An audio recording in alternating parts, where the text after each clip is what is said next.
Hello, everyone, and welcome to episode 13 of Breaking News Bears. I am your host for today, Mario Russo, joined by Evan Davis and Mateo Ruiz. Now, last week, we discussed, which teams were doing well at the start of the season, which ones came out of the gates ready and hot on the trigger. This week, I think we're exactly 3 weeks in, if I'm not mistaken, into the MLB regular season. It's been flying by. Some guys have been flying past the rest of their competition. We're going to talk about some red hot players, some guys that have surprised us the most for the good, for the bad, and we're going to touch upon some teams as well that maybe have made it a little bit too far, maybe not as far as we would have expected, or the ones who have been really sitting in the basement of the league for a little more time than they would have thought. We're going to get all our takes on the first 3 weeks of the season, and it is going by quickly. But I got to ask you guys this, and this is something that I thought was ridiculous to watch this morning, afternoon, whatever you want to call it. Detroit Tigers and New York Yankees, that game, I don't think anyone's watching that game on TV, but if you didn't hate the Yankees now, I'm sure you got to hate them going forward, because if you guys are unaware of the situation, they intentionally walked Miguel Cabrera. Now, I know Miguel Cabrera is a beast of a hitter, and I would intentionally walk him in any situation, but this situation is one where it makes you sort of scratch your head a little bit. If you guys do not know, he is chasing 3,000 hits. I think he's on 2,999, right? He's one away. He's one away. He's one away. And today he had an at bat. Everyone had their phones out. It was a lovely moment at Commercial Park. Everyone was not even on the edge of the seat. They were standing. They were ready to see it. This is history in the making. I don't know if this ever happened in Detroit, because I know it's a big historic franchise. Maybe Miggy's going to be the first. But again, 3,000 hits is a massive milestone, to say the least. And they intentionally walk him. I got to hear your thoughts on it. I'm sure it's not going to be that great, because if you're going against Miggy, you can be going against the world here, because Miggy is beloved in the MLB community. And I'm sure you can speak to that as well, Mateo. Yeah, no, for sure. You mentioned another Tiger that's done it. You got to go all the way back to like Ty Cobb to find a Tiger that's done it before. But, absolute legend in the game. And that's the exact conversation that Miggy is in himself. And, when you disrespect a player like that, when you walk him when there's really not a need to, and then, Austin Meadows goes and shows you up next at bat and dumps a 2-run single just to cash those runs in anyway. It's just, adds insult to injury like that. But I think the real thing that sticks out to me is the maturity of Miggy after the game. And I don't know if you guys saw the comment after that, but took it very well, laughed it off. And I think the comment he made was something about like, oh, I don't care. It just brings my OBP up. Right. If they're going to do that to me all season, I'll take it all day. Right. Yeah. So I think that's the kind of approach you have to have to that kind of thing. Obviously it stings. It's super disrespectful that Aaron Boone would even think of trying to do something like that. But, I'm glad they paid for it. Yeah, it's inevitable. He's going to get the 3,000. He's obviously on that record and chasing that record. So we know he's all skilled to do it. He's got a lot of season left to play. I just can't wait to see him actually get it done. I thought today might have been the day, but alas, to Aaron Boone, not so fast. But the people I absolutely feel bad for are those fans. They paid. I'm not going to say they paid good money. They probably paid absolute peanuts to get those tickets, but they're at least they'll be able to get another ticket tomorrow. Yeah, you're in Commercial Park to watch. I don't think you're watching the Tigers. I think you're just watching Miggy every at bat, what he's able to do. It's a lot of things similar to hockey, where I'm sure it's going to be like this when OV is very close to that Gretzky goal record, the record that nobody thought was ever going to be broken. And when he gets there, all eyes are going to be on that guy, the great 8. But Evan, if you could shine it on the baseball side of things, what are your thoughts on it? You got to feel for Miggy. I love the comments. Classy move, veteran move from him. He knows what it's all about, having fun. But what'd you make of it? And do you hate the Yankees even more than you did before? And I know it's a hard thing to ask, because you had a pretty high bar. Even more? Yeah, even more. If I'm Miggy, I'm sucker punching Aaron Boone. Like, I'm not even walking to first base. I'm going straight to, dude, it's fucking April. It's April. It's not like you're chasing a postseason in October, which you probably won't do, because so many of their guys have underperformed this season. Maybe he was just salty and he wanted to see someone on first base. But it's just what are you doing? It's Miguel Cabrera. And on it, with all due respect, I know he can obviously mash the ball. He's chasing history here, my man. And it's in front of the home crowd. And it's just what do you need to be a tryhard for in April? You know what? Maybe I get it if it's maybe July or heading into August. It's gotta be absolutely late in the season. Yeah, to make do we know who was pitching? Because the only way I can see it actually making sense is if there was a lefty on the mound and they wanted Meadows lefty on lefty. I don't care. That's the only way I can see it making sense. I don't care if he can pitch. I don't care. Yeah. I'm just trying to rationalize it for Boone. No, if that was the case, that might be something. No, you're not allowed to help. All right. Don't help him. He's a bum. Sorry, Boone is I know a we bum. don't do logic on this podcast. Yeah, we don't. We don't. We're strictly bullies. But it's just so stupid. Like I would no, honestly, I would sympathize more if like Miguel Cabrera was on the road. The fact that he was at Comerica Park is just like, I don't care what pitcher's on the mound. It's a matter of like, you're at home. 3,000 hits is a lot of hits. It's very, very rare. I think like only like 20, 30 guys have ever done it. And how many guys play in the MLB? So I just thought it was stupid. It's a day game. No one's watching you. Just fucking pitch to him. Yeah, and I mean, I'm as you're talking, I'm scrolling to see any comments whatsoever coming from Aaron Boone. I'd love to hear his side of the story. I'm sure he's going to give a baseball reason because I'm sure he understands what's at stake. But again, he might not even understand what's at stake, and he just quite frankly doesn't care. And I mean, I wish baseball was covered a lot more after the games, the interviews. Maybe you could see a little bit more personality from these players like you see in hockey, but I could not find anything. I mean, I only found the commentators, what their thoughts was on it. But no, it's a weird situation that he's put in, but I think you just got to let it go. Let the home crowd have their moment, because I know Detroit hasn't had a lot of those great moments that you can really sink it to your memory over the last decade or so. But I mean, there's one right there, and Aaron Boone drops the ball, just much of his how his team's been doing all season long. And I want to see if it's part of your list as well. It's an easy segue out to our next segment here, and probably our main segment of the show. Dale, I'll start with you. So we have seen, as the old saying goes, one game is not what a season make. And we're 3 weeks in. So 3 weeks is you're really pushing how much your season can make and what you can make of it. So I think you can now say, after what you're seeing from a bunch of guys who are on, I'm not going to just say hot streaks, they're turning into pure consistency, which you love to see from various individuals around the league. I want to ask you, who is your most surprising? We'll start with the player aspect of it. Who's your most surprising player this season so far? And you can say a good thing, you can say a bad thing. I just want to see your thoughts on some of the great players, or maybe some of the worst players that we did expect to see, or maybe didn't expect to see this season. Yeah, I'll give you a surprise for me. Somebody who really wasn't on my radar coming into the season and definitely should have been in retrospect, but it's Justin Verlander coming off that injury. I mean, he's had an incredible start to the season. Over 2 starts, he's given up something like 6 hits in, I think it was 13 innings and only 1 earned run in his start in Anaheim. But most recently, he's coming right off this 8 inning shutout in Seattle, pitching to a 0.69 ERA, and bringing an advanced stat into here. But if you consider xERA, which is like normalized to like, pardon? I'm sorry, you go. xERA is normalized to the ballpark, so to the parks he's pitching in specifically. If you consider that, he's almost 500% better than the average pitcher. Wow. And another guy that might come up in this conversation, like Alek Manoah, to put that into perspective, he's about 160% better. So Verlander has been 3 times as good as Alek Manoah, and we've seen how good Manoah has been this year. I mean, the peripherals remind me of his 2017 season.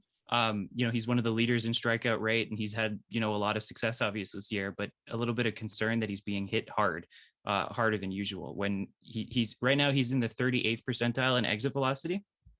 And when we see Verlander have success, we're used to seeing that number more up in the 80%. We're not used to Verlander giving up a lot of hard contact. We know he likes to jam hitters. We know he likes to get his ground balls and give up that harmless contact, but we have seen him get up around and have that success near the 35-40% mark in his 2017 sort of resurgence in Houston. So it is looking like it could be, obviously that resurgence in Houston was only 5 games, but it is looking like that's the kind of performance from Verlander we can expect. And if that's the kind of performance that we're going to get from Justin Verlander, that might be, good enough for him to win the AL Cy Young in a American League that's honestly hasn't put up much competition from starting pitching this year. I mean, your front runner coming in was Garrett Cole, and we've seen him pretty much implode this year. I know Evan's got some strong thoughts about that, but Verlander's got a legitimate chance if he can keep this up. Obviously 39 years old, anything could happen. You hope for the best, but at that point you're expecting the worst.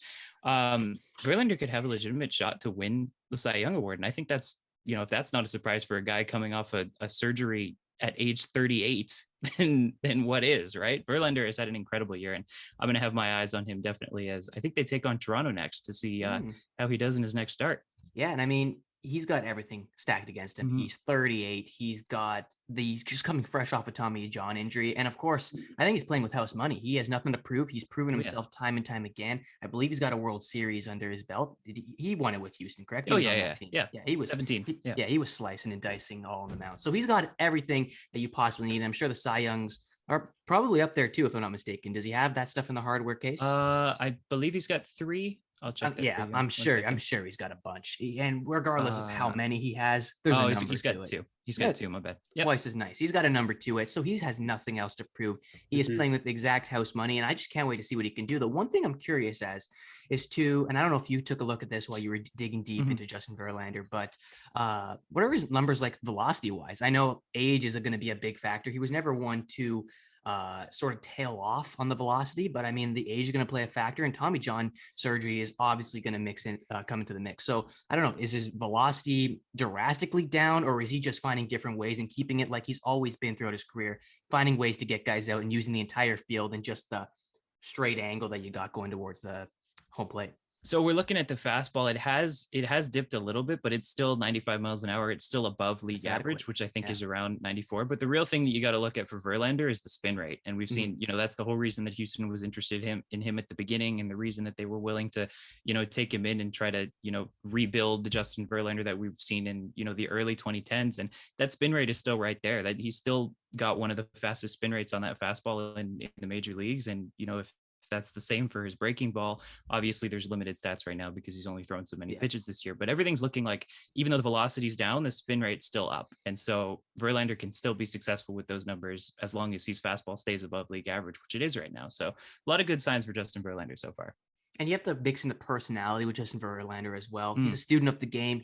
I'm sure he studies all this stuff, takes into consideration, and just the work ethic from him rehabbing from that injury, which we've seen a bunch of pitchers come back on the other side of the tracks where it doesn't work out as well, and their whole career tails off. Luckily, Justin Verlander caught it near the end of his career, so he doesn't really have, like I said before, much to prove.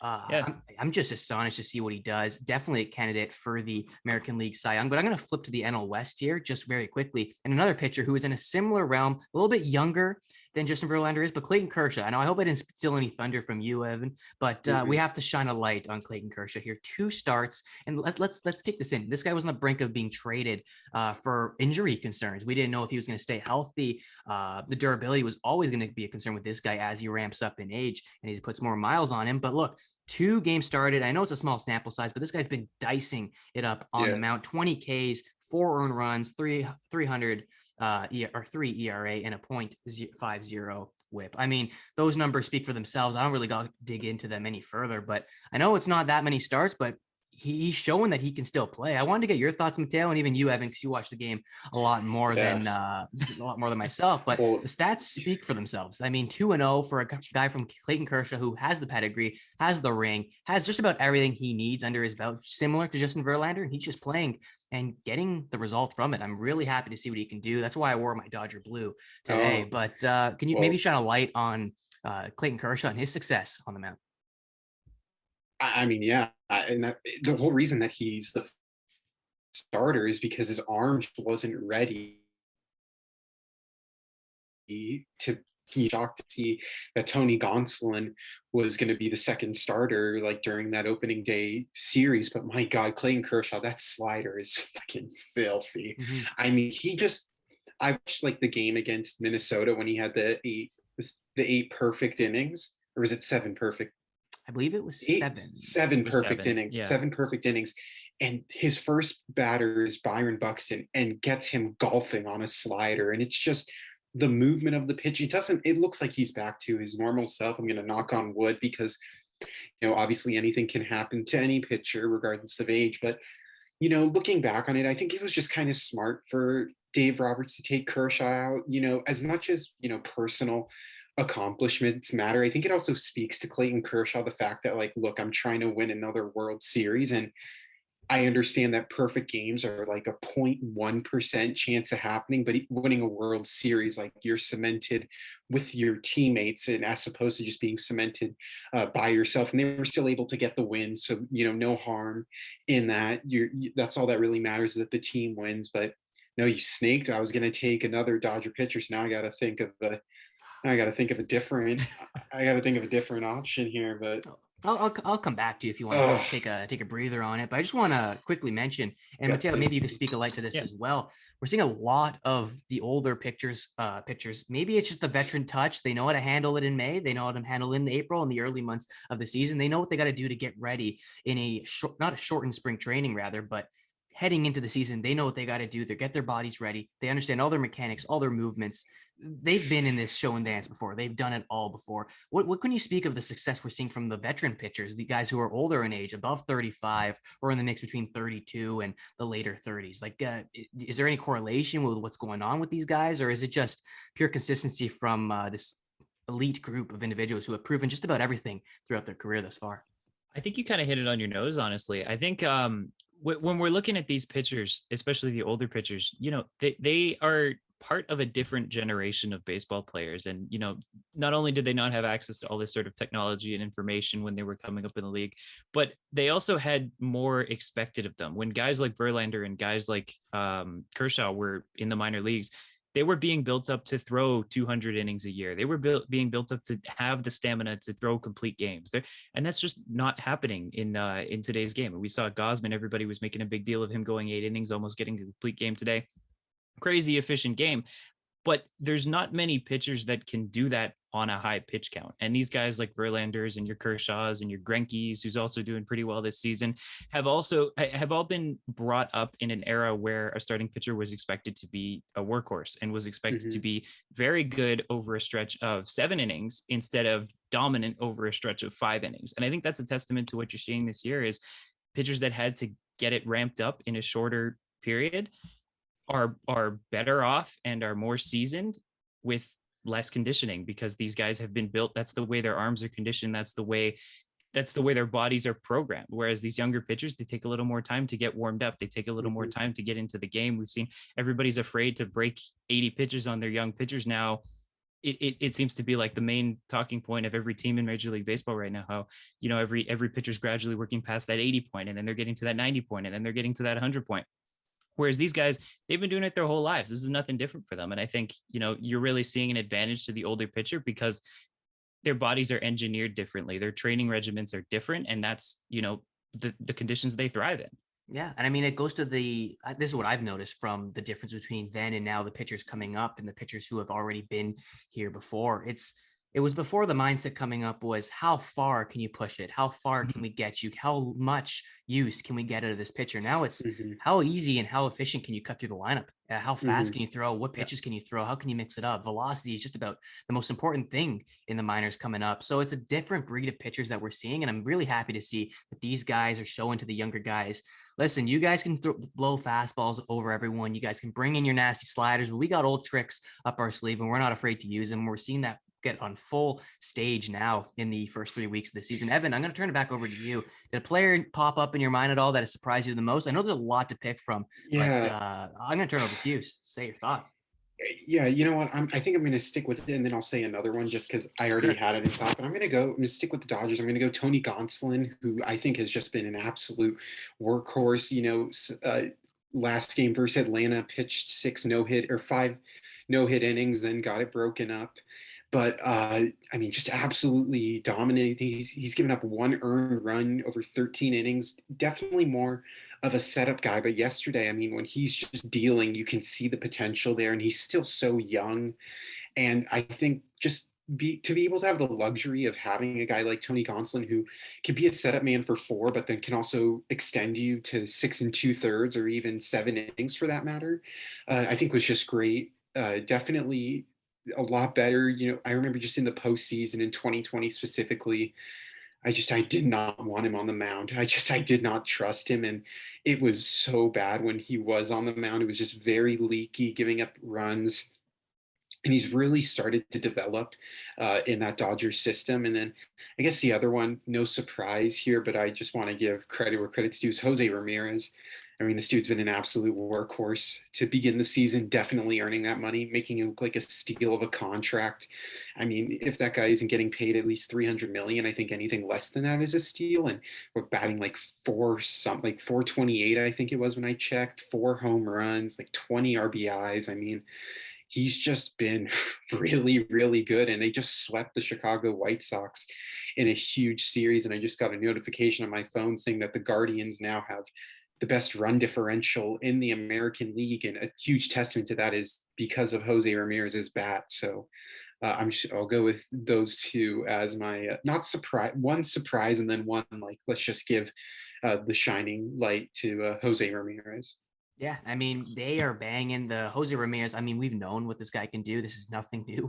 It's the reason why he's getting paid that much money, Mr. Consistency, at least in my mind, and very underrated. A lot of guys sleep on Jose Ramirez, whether you're looking at fantasy purposes, betting purposes, or just baseball purposes in general. He's never, his name is never thrown around the kitchen table when you're talking about consistent baseball player, just because he's not the sexy name that you're thinking of. He's not playing for the biggest market. He's playing in Cleveland, which doesn't get any love whatsoever, but they have been a loveless team for the opposition to face. Like 7-5, they just came out of left field, and they're bringing a lot to the table. They have a lot of power in those bats, like you mentioned, Evan, owning that best run differential in baseball. I'm going to turn it over to you, Mateo, and I'm going to ask you for your team prediction, or not prediction rather, but team that has taken your eye the most for the good or for the bad. Does Cleveland make your cut at all? Because these guys are leading the AL Central now in the standings, coming off a fresh sweep over what I thought was going to be the leading Chicago White Sox at this point. But then again, baseball is baseball. Anything can happen. Who you have making the best of their opportunities thus far? Yeah, I'm actually not going to go with Cleveland. I'm going to go with the Los Angeles Angels, which is a pick that I can already see Evan is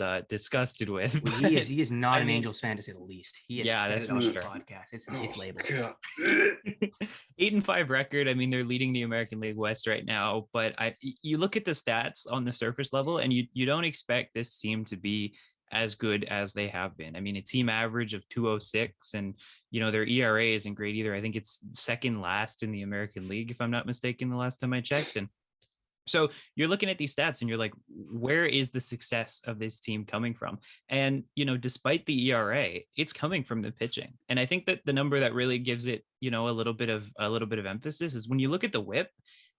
The Angels have the third best WHIP in the American League, and that's walks and hits over innings pitched. And so while the pitchers are getting touched up, they're not necessarily giving up the big shots that you're used to seeing. I mean, it's the age-old saying that, 3-run home runs are the hit that wins ball games. The Angels aren't giving up that 3-run home run. They're giving up solo shots. Sure, they're giving up maybe a 2 doubles in a row that turn into a run, but they're not giving up the big blast. They're not giving up that big inning, and that's what's keeping them in ball games. And I think for a team that the expectation for their pitching staff was like on the floor coming into the season. I mean, once you get past their top two, Ohtani and even Noah Syndergaard had questions coming into the year. But for a team that had serious issues relating to their pitching coming into the season, for them to have the third best WHIP in the American League, and granted it's early, that could change tomorrow, but for them to have that kind of success this early on in the season is really telling. And I think it might be something that pitching staff can rally around and sort of give them a little bit of strength through the beginning of the year, because they've been very impressive despite the surface level numbers. And I'm really excited to see what the Angels have to offer. I know everybody wants to see Trout in the playoffs finally. And, there's some guys on that team that deserve to have success. And if the pitching staff was holding them back, then it's not an excuse anymore. So I'm excited to see where the limit of this Angels team really is and how far they can push it. Yeah, and I speak for all baseball fans when I say we just want to see the Angels not just succeed, but see the pitching stay alive. I don't want to see it go all the way down to life support again. We've seen it countless times. I think this is the longest hot streak, I'd say, for Angels fans to see good pitching, and I'm happy for them because we have seen some very treacherous lows, a lot of home runs given up, but they've limited that. And I have to credit a lot of that to a guy that they took a chance on. They knew Noah Syndergaard coming in. They signed him for pretty cheap, if I'm not mistaken. No, they signed him for $21 million. It was 21, but it's a 1-year deal, right? So what do you got to lose? Yeah. Exactly. So you're playing with a little bit of, use it and see what happens. And they are seeing what happens. I think it's going to be something that sticks if it continues this way. 2-0, 159 ERA. And also he's I think just under 30 years old. So you're really hoping he can push the envelope and give the Los Angeles Angels a real good run for the money, because he's been the leader, mixing in Shohei Ohtani, and then you got the closer in Iglesias, who we all knew had the stuff to get it done. It was all about getting it done and getting that final execution factor, and we've been seeing that very well on display for the first 3 weeks of the season. So the Angels are a terrific pick. I believe they lead, if we were talking about this on the pre-show here, the American League in record, if I'm not mistaken. Well, they're tied with the Jays. Tied with the Jays. And the Jays, I'm not going to say they've been surprising, because we expect a lot of things coming from the Toronto Blue Jays. We knew they had the offense, probably a top 5 offensive threat in baseball. The pitching, we also talked about this extensively. They had a top, I'd say 10 at least pitching staff in baseball. And maybe the pieces didn't come together. I knew Ryu was scuffling a little bit to start the year. A lot of injuries. Yeah, a lot of injuries. No surprise. Yeah. So they've had to deal with some really hard cards dealt to them, but they have been battling their way. They've been hanging, running with the punches, and they're seeing the result from it. So Angels, Jays, two great American League teams. I'm going to talk to you, Evan.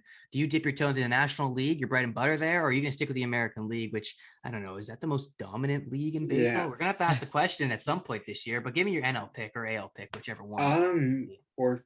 I mean, I might do both just for now that you got me thinking. In the NL, I'll definitely give the credit to the Colorado Rockies. I think a huge factor in that is Chris Bryant and also CJ Cron, who I think leads the National League in home runs. So if anyone put money on Cron to lead the NL in home runs after 3 weeks, you're probably buying a yacht right now. Yeah.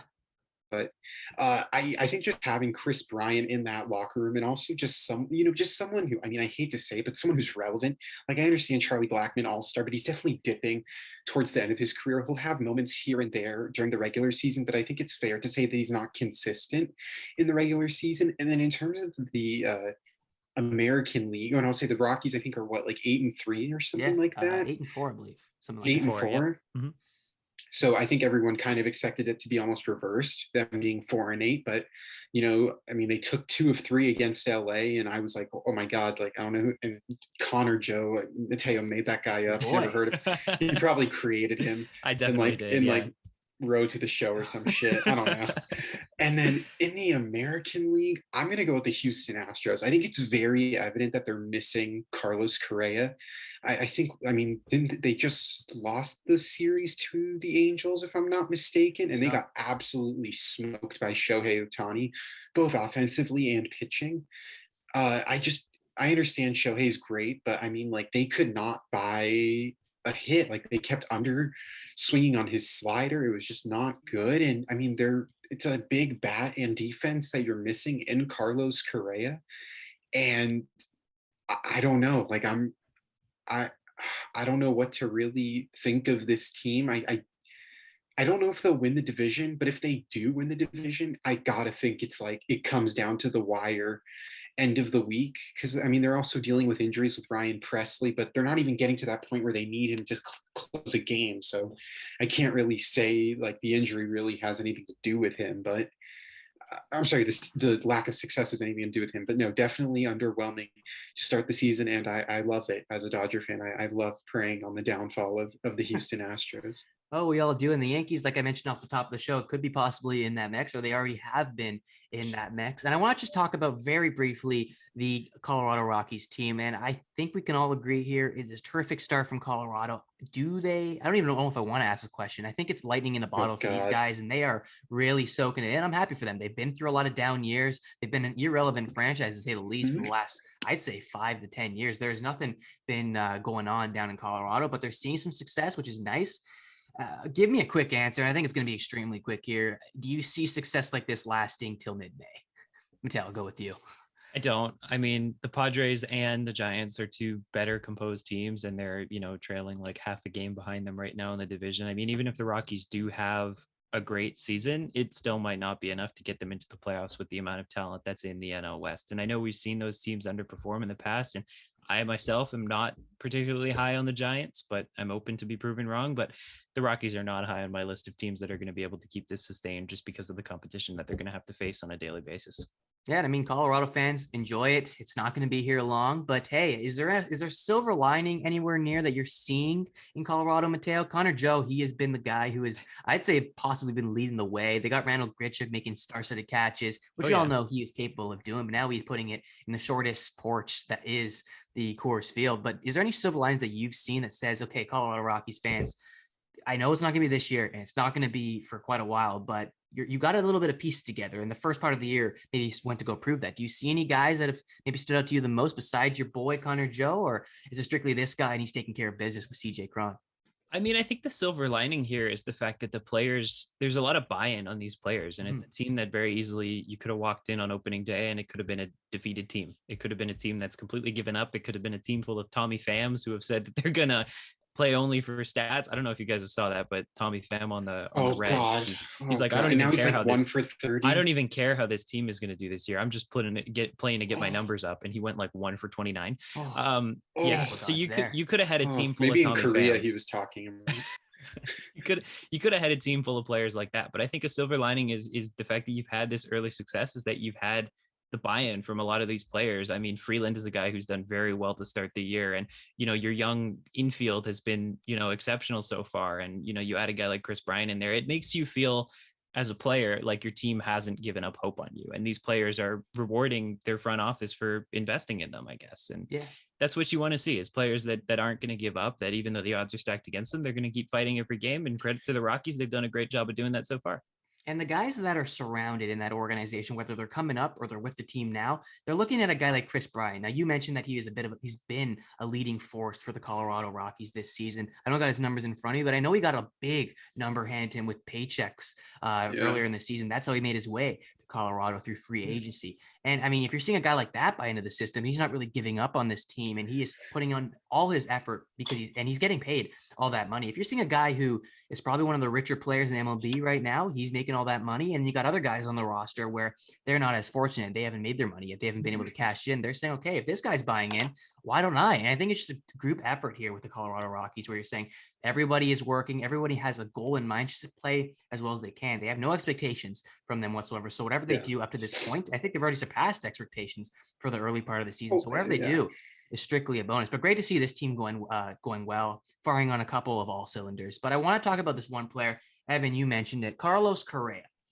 Now, we've seen a lot of guys in new places start the year not have that great of success, and the other guys on the other end of the spectrum raking and having the best success that we've seen so far in their career. Carlos Correa is not as fortunate. He's batting 190 for the Twins.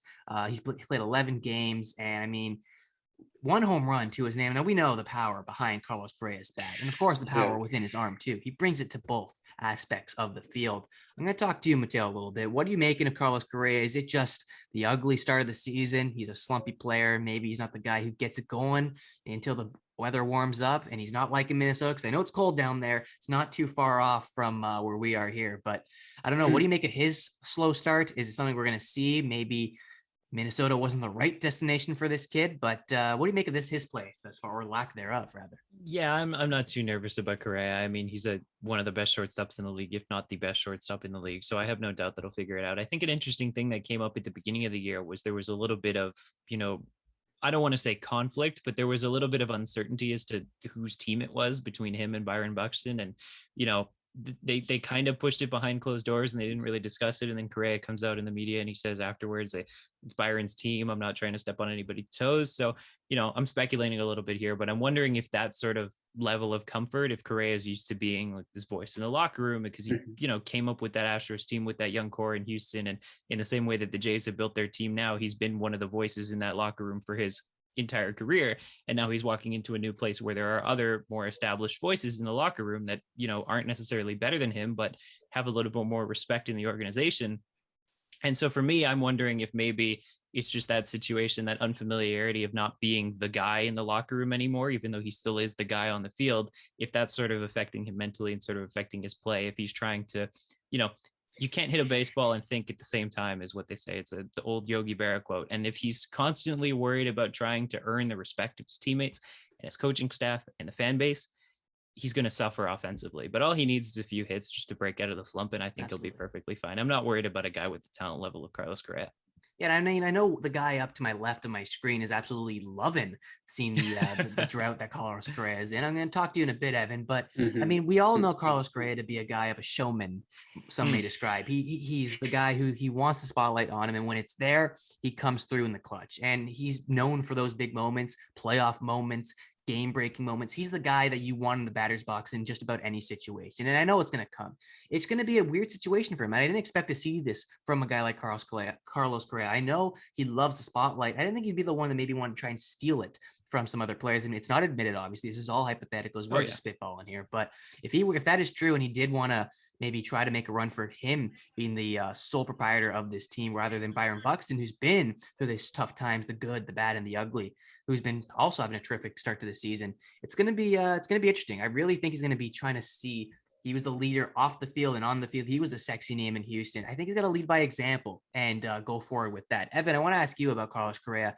I'm going to probably hear a lot of lavish joy coming your way about this guy's 190 batting average start. But I don't know. Do you see it lasting much longer? You've seen Carlos Correa very up close and personal, maybe too much to your own liking. But what do you make of him? I don't think this is going to be something that lasts, but it's definitely something that maybe scratches your head a little bit. 3 weeks is it's not a lot of time. At the same time, too, it does go by you fast. And I think he's got 11 games played, 12 games played, something around there. So he's had the chances, and I'm sure he's going to break out soon. When do you see that being? I mean, look, I think we're also seeing the same thing with Freddie Freeman a little to a lesser degree. I mean, to be fair, the 2 home runs he hit, I think I saw like on a stat sheet, like it would only be a home run at Dodger Stadium or maybe in like 2 other ballparks. So it's not like he's really having a great offensive start as well. I think it's kind of just like new jitters, when you're with an organization for, I mean, obviously I don't know this, but when you're with an organization for such an extensive period of time, like it's kind of awkward for like the first month or so, just like you're not used to being with these guys all the time. You're not used to kind of like the locker room vibes, and you're also not used to hitting in that ballpark consistently. It's just, a bunch of things can factor into it. Now, if he was hitting like this with this type of success or lack thereof, maybe in like May or June, I would look more extensively into it. But besides really like Matt Olson and Matt Chapman, I'm not really seeing the 2 Oakland boys. I'm not really seeing many of these new faces make an immediate jump to what we're expecting them to be. But like, I have no doubt by October, when Correa's up in the batter's box, there's no one else you would want to have on that Minnesota Twins roster with the game on the line than George Springer. No, not George Springer. Fuck. Carlos Correa. Yeah, for sure. And I mean, he is the guy who wants George Springer too. Yeah, I mean, George Springer has been terrific. Let's hope he stays healthy for the Blue Jays. That's going to be probably the biggest concern, because you know what else he could do with just about all the tools he has available. Carlos Correa, I'm sure he's going to be able to figure it out. He's proven in his career that he's not the big fan of those opening months of the season. He is, when it gets hot, he goes along with it and gets just as hot. So I think he's going to find it out. But a guy who has figured it out, and he's going to be one of my players for the most surprising. I'm not going to give my full list here, but I'm going to just give one, and he's Evan's boy. 310 batting average, 10 games under his belt, for probably the best middle infield in baseball. Corey Seager, he has loved the state of Texas. He's buying, probably has half. Wait, who did you think he was talking about? I thought he was talking about Trey Turner, because he's hitting like 310 as well. No, I mean, best middle infield, that's 2-9. Oh boy. Hey. They got Marcus Semien, Corey Seager. You're a boy. He's your boy, right? You like? Yeah, I know, but not the best middle infield when they're 2-9. Well, I think you baited him there. You baited him. Yeah, you baited me there. I'm sorry. Like, I'm looking at his picture now, and he's still got a Dodgers hat on, so I gotta give it to you. He's still trying to relish the Dodgers days, but he's showing that he can transfer the numbers and his performance just like that. 310 batting average, 13 hits, single home run. I'm looking at the basic stats, but I'm sure the advanced ones prove just as better. So terrific start to the season for Corey Seager. But I want to move on from players and teams to probably the best things that we remember most about baseball. And I know we're only 3 weeks in. I've said this millions of times throughout the show, but there's been a couple good moments, some ugly ones like we saw this morning or afternoon, depending on when you woke up. But with the Detroit Tigers and New York Yankees, that was a tough moment to see. Probably the most infamous one that we've seen thus far. A couple bad calls. If you guys tuned into the Jays and Oakland game, I was there in attendance, and those missed calls in the Rogers Center from, I'm gonna butcher his name, or I don't even remember his name.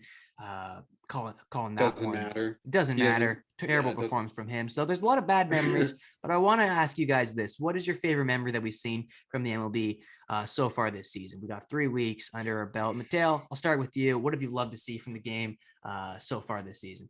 Yeah, I'll throw a little shade at some Boston sports fans real quick. Just much appreciated. Boston sports fans being Boston sports fans. I don't know if you guys caught it, but there was the whole they're taking their basketball beef onto the into Fenway Park. Yes. Chanting F Kyrie. We'll censor it for the podcast, but they're chanting it. It seems like almost every game you can hear it. The Jays just finished a series in Fenway Park. You can hear it there. And the last series they played, there was all that stuff on Instagram. But leave it at TD Garden. Like, don't take it into Fenway Park, man. Like, Kyrie's got nothing to do with baseball. Leave it alone. Leave it alone. I mean, and Boston fans will be Boston fans, and you're going to find that in any fan base, but it feels like that whole fan base is just, take your mind off of basketball if that's not doing it for you right now, because baseball is going to be better for you, hopefully. Yeah. I mean, Jesus, Boston fan base, it just never gets any better. They're They're so very insufferable. toxic, obnoxious. Insufferable. Insert any diss here, I take it. I mean, I have a very biased and strong hatred for the Boston series. But at teams. least like separate your sports. You Yeah, know what I'm saying? they're just mixing at this point. I don't even know where their heads are at. God. Yeah, it's brutal. But would you label that as a great moment or a terrible moment for the space? I don't know. It's just an on-brand moment for Boston. Yeah, that's what it is. Too. Yeah. Evan, I'll turn it over to you. What's been your favorite moment thus far throughout the season? You've seen some highs and lows from Dodgers players. Freddie Freeman homers against his former team. What do you got? I'm not even going to go to the Dodgers, man. I'm going to look at. I saw this on Instagram today, and you know, the Oakland A's AAA team had more fans in the stands than the Oakland A's Major League team. I'm sorry. Can I just say, when you have 2,000 fans at a game, my guy, like, let's put this into perspective. Sorry. Can I add something to that too? Yeah. That was the second game they played in Oakland that year. That was their opening series, their home opening series. Oh my God. That was the second game they played. Like 37, and then it dipped 1,500. I think they had 17,000 in the first game, and then they had like 2,000 in the next game. They had like 3,000 that first game, I thought. Oh, really? Oh, like I don't know. 3,200. Oh, that's crazy. But it was their opening series. It was their like ridiculous. I just want to know how much tickets are. Like, they got to be at least 50 cents. Like, dude, I mean, that owner is I'm surprised even 2,000. I'm surprised 10 people showed up. I'm surprised the ushers showed up. Like, do they even get paid? Like, what is their salary? Definitely get paid, but I'm not going to say if it's no, but I mean, generous. Do they stand during the game, or do they just sit? Because like, who the fuck's going to run onto the field? I mean, I guess just to cause some sort of excitement in the game, but it's just pathetic. Like, oh, you're kidding me. Evan, how much do you think a ticket is to an A's game right now? Cheapest ticket, the get-in price. $1. No. How much? $19 is the cheapest ticket you can get to an A's game. Ridiculous. Can I put this into perspective? It cost us $7 to go to, like, it cost $7 to go to like a Jays game, like against the Red Sox or something. And at least the Jays have someone relevant. Like, it's so bad. It's almost embarrassing. Like, Rob Manfred needs to do a job, and I don't get what the deal is with commissioners not wanting to move teams, but like, you're making your league a laughing stock. Like, how do you not look at this and say, like, what is going on? And like, I just want to put into perspective, like, now I will talk about the Dodgers because I'm Evan and I do that all the time. The Dodgers on average have 48,000 fans. Yeah. And how far are they away from each other, Oakland and LA? At least like maybe 5 hours. I would take the drive in a heartbeat. Just become a Dodgers or even a Giants fan. You're like, you do realize, I mean, I don't know if you guys realize, but where the Oakland A's play is, no lie, maybe an hour away from AT&T Park. Is it really? It's not that far from Oakland. Like, just become a Giants fan. And I can't believe I'm saying that, but like, it's a beautiful ballpark, and the team isn't that bad. And so about those ticket prices again. Sorry, the get-in price is $19, but you can sit front row for $29. So that's the kind of prices we're working with. Y'all want to go to Oakland? The get-in price is $19, but you could sit front row for $29. I know. I saw so many like. They should, you know what? I'm sorry. I'm going on such a long rant here, but I apologize. It's just like, as a fan, not even just of the sport, Mario, you'll remember this.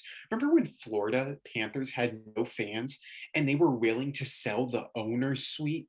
The fucking owner's suite? Like, the owner was that desperate to get fans that he was willing to sell his own tickets. Yeah. And I mean, I want to put a pin on what you're saying about desperation. Wait. One last thing.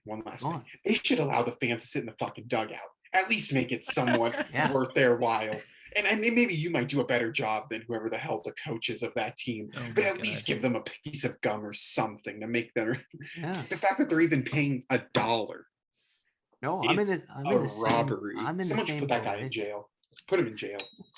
Yeah, I'm in the same boat. I've seen this team much more than a lot of people can say, and I want to talk about the desperation part of. Yeah, well, yeah, I guess you could say that. But I want to talk about the desperation in regards to the Oakland Athletics here. Not just on the field, we knew they weren't going to be a team going for any contending things. They cleaned out house. They gave away all their players, and I don't blame the fans. They got no one to go watch.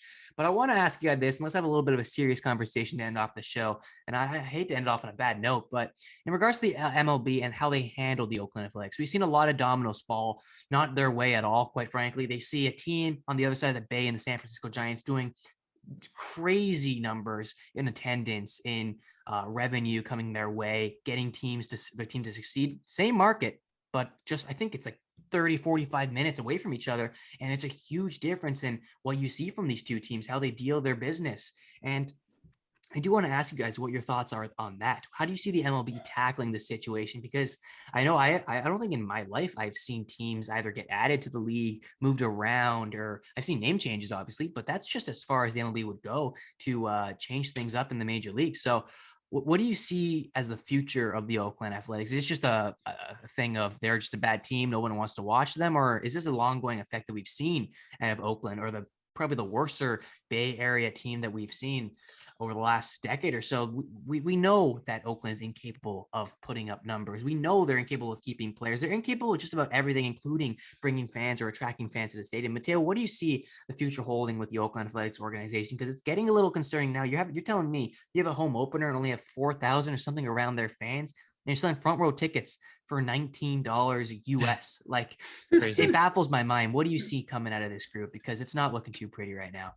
I think the clock's ticking in Oakland. I don't think they have much time to turn it around. And I don't know if there's much they're willing to do to turn it around. I mean, they made it really clear this offseason that their goal was to spend as little money as possible. And I think they came out of it spending like $500,000. No, they spent $0. No, there was a signing like right at the end where they got like one guy. But for the majority of free agency, they spent at Costco 2 years ago. Probably. For the majority of free agency, we know they spent $0. And if that's the attitude that they continue with, I would say by opening day 2025, we're probably not going to have a team in Oakland anymore. A lot of the reason why this team still exists, despite the fact that it has virtually no fan base and almost always loses money for the MLB, is just because of the rich history of Oakland. And it's tough to get rid of a team that has done so much in the past and is an essential part of the history of baseball. But ultimately, Manfred's going to have to make a business decision. And if this team is generating losses for like the 20th year in a row, there's no point in keeping them in Oakland if there's no audience, and there's no excuse for the poor audience that they're generating either. I mean, you've got a massive stadium now that is entirely yours because the football team is relocated, and you can't even sell your upper deck tickets. So you've tarped them off. So it doesn't look like you have that many empty seats. It's an embarrassment. It's a horrible look for the MLB. And if they can't get themselves straight, then I don't think there'll be a team there in 3 years' time. Who do you blame for the problems stemming in Oakland? Is it strictly lying on ownership? Because it looks like it's an umbrella effect when it comes, okay, ownership's not going to spend, team isn't going to be able to save or keep players. Fans aren't going to be able to come watch these terrific players go on the field. Like, where's the leading factor here? Is it maybe shine on Rob Manfred? I don't know if he plays a role in this, maybe giving some funding to this team. Like, whose shoulders does this fall on? Yeah, I mean, a sports team is a business, right? And if, like any business, if you want to see your business do well, you have to invest in it, right? And if ownership is unwilling to invest in the business, and the team and the players, it means one of two things: that the owner doesn't care about the game of baseball and doesn't really care about the fans, or the owner's making enough money as it is to get by and they're not taking a loss on the franchise, and they'd rather do that than pour more of their money into it. And if that's the kind of owner that you have running the Oakland Athletics, then the league needs to step in and say, hey, that's not the kind of owner that's good for baseball, and that's not the kind of owner we want in our league. And they need to get him out of Oakland, and they need to do whatever they have to do with the team, whether it's just build a new ownership group for the team or relocate them entirely and force them to sell the team, because that's not an ethical way to run a sports team. If you're entirely profit oriented and if you're just obsessed with that margin, and if what's maximizing your margin is not spending any money at all, you shouldn't be the owner of a pro sports team. And that's just the simple fact as that is. So it's accountability on all levels, but something needs to be done. There's got to be changes, man. There's got to be Mhm. changes. Evan, you're on the California scene. You're going to be on the California scene in just a couple of yeah. weeks, maybe even a couple of days. Couple You'll days, be in the I'm ready. mood. You'll be Fuck by the yeah. palm trees. I don't know, man. You've seen a lot of California teams up and down, thriving, striving, and on the other end of the spectrum where got teams like in Anaheim, for example, bring up, if you want to go to the Angels, you were mentioning how low their fan attendance is. Yeah. The Anaheim Ducks, if you want to look at the NHL side of things. How is it just a California thing when you're looking at these teams? Because I mean, you'll go look at the Eastern Coast and the Baltimore Orioles, they're no better, but they're finding ways to get by and attracting some sort of fans, and they haven't had the playoff success or any success for that matter. So what do you speak on that side? The demographic, the geographic location, does that play a factor here? I mean, well, first of all, I really want to go to Orioles Park. I want to go to Camden Yards so bad. That looks like such Beautiful. It Oh looks my cool. God. It It's looks on my like list. such Yeah. a beautiful ball. Maybe a road trip. I mean, I don't know. Who knows? Maybe down the road. I'm so down to go. But I think the thing is that at least not Oakland, I'm sorry, at least Baltimore's trying. You know, like it's hard to attract free agents. They're trying to build through the draft. Like they're trying to do it the right way. And it's going to be a slow process. But let's not forget, like the Orioles were like a pretty competitive team, I'd say, over the last 10 years. And then like slowly they started to dip. But at least they're trying to find ways, and they have Cedric Mullins. If they can really develop him, who knows, maybe a free agent wants to go to a city like Baltimore. In terms of Oakland, I think it's a disgrace. Like if I'm Rob Manfred, I'm having a conversation with the owner like tomorrow and being like, yo, like, it's either you want to own this team or I find someone who's going to pay for it, because we already know that people are swimming in money in California. I mean, if anyone has the money, they would want to do it. And I think it's pathetic. Like the owner, I just looked it up, his net worth is $2.4 billion. And yet this is the same owner that didn't want to pay his minor league players during the COVID lockout. And I honestly think that's the one main thing that really strains away any free agent from going to Oakland. Like, are you kidding me? You don't want to pay your minor league guys who already get paid chump change? Like, you probably throw $100 bills in your milkshakes and you can't fricking give at least 40,000 to each player in your AAA system, and even go down the list. Like, even if you gave off $1 million or even 2 million, that's nothing for you.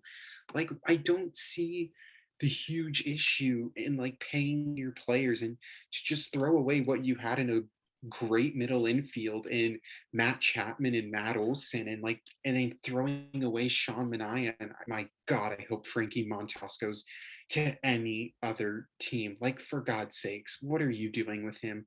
Is it just a matter of teams aren't calling? Like, there's no way you're going to keep that guy. Like, if I'm Frankie Montas, I'm not even showing up on my next start. I might just sit in the stands, pay $29 for a ticket. I mean, it's just fuck. And no, to answer your question though, like, it's not about California. We see the Dodgers had success, the LA Kings had success. I know I'm going hockey here. We look at the LA Rams, the LA Chargers. You know, I mean, even the Angels with Mike Trout. I mean, they haven't had success, but Anthony Rendon signed there, so they have gotten a big fish, and Noah Syndergaard. You look at the Giants with Jock Peterson, Carlos Rodon. I mean, And the Padres, right? Like there's room for success in California. I'm trying to work around that one. Yeah, I know. I wasn't gonna let maybe him they get away should with stop. Maybe they should stop going on the biker gang trips. Yeah. But I mean, like, we've seen California teams have success, and I know you even said Anaheim. I think a lot of it has to do with location. Absolutely. But if that's the case, are you not swimming in money? Like, you seriously can't afford to build a new stadium? Like, this dude looks old as fuck. What is he going to do with the rest of his money? Like, I'm just saying, like, if you want to at least be relevant, and I think to Mateo's point, there's no chance he's the owner in 2 years. Like, there's no chance. Rob Manfred's going to have to do something. I think he's going to let this year ride out, see what happens. But if their attendance is like 2,000, you gotta find something, whether that's relocate the team, fire the owner of the team, and figure something out. I mean, there's the old saying in baseball, and one of the most popular saying, so much so that they made a full game based around this, a full event in the MLB. If you build it, they will come. And I know they're trying. I don't know if they're in the process of building a new stadium in Oakland or they're thinking about it, but I don't think it's going to make proposed plans, but the city shut them down or something. And I saw like what it was going to look like. They released some idea, and oh my God, was it a gorgeous stadium? But again, I don't think that's the answer. I don't think it's strictly location. I think it starts from the top, going strictly down, and it's just all an umbrella effect after that. Listen, we watch sports to see the human behavior get pushed to its limits, whether that's on the ice, on the field, whatever sport you're watching, on the court, or off it. You see general managers pour their heart and soul, gamble, roll the dice, see what they got to do to make a big move or get the wheels in motion for their respective teams. That's why we watch sports, for everyone to buy in. The fans buy in, and the ownership and the players match that level, raise it, and everyone is happy. And you get to remember it. You create moments for the rest of your life. We were just talking about moments before and all great ones to choose from, but this one is going to be a tricky one. There's not a lot of moments. There hasn't been a lot of moments for this Oakland Athletics franchise. And Mateo, you're absolutely right. If this is still kicking around by 2025, I'd say at latest, you have to pull the plug. This is a business at the end of the day. The MLB is competing with other sporting leagues, and it's really relying, and it's the reason why the Oakland Athletics is here, based on its history. MLB is I think it has the longest history in all of professional sports in North America.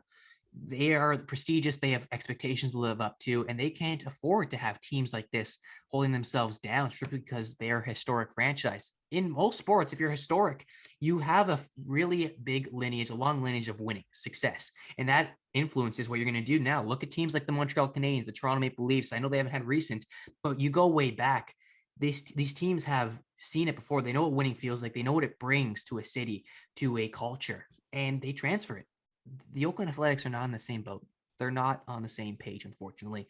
And I think it's going to be time, at least by 2025, 2030. And if it's anything after that, I'm hoping there's a new owner in town. I'm hoping there's a little bit more money poured in, because for the sake of Oakland Athletic fans, I really want to see you guys succeed. I've been part of your fan base for a very sliver of time. And the reason why I left was because you guys just couldn't get it done. I put in my effort. I put in my time, my amusement.